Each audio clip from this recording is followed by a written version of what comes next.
வணக்கம் நேயர்களே. சாக்கடையில் பெண் விழுந்த விவகாரத்தில் அபராதம்.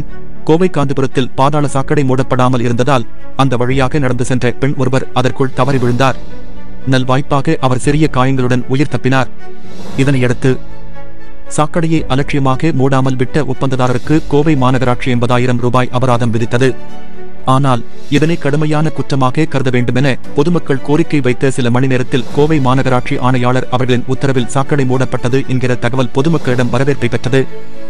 பொதுமக்கள் சாலையில் நடந்து செல்லும் போது கவனமாக செல்லும்படி voice.in யூடியூப் சேனல் சார்பாக அக்கறையுடன் கேட்டுக்கொள்கிறோம். செய்திகளை உடனுக்குடன் தெரிந்து கொள்ள நமது voice.in யூடியூப் சேனல் சப்ஸ்கிரைப் செய்து கொள்ளவும்.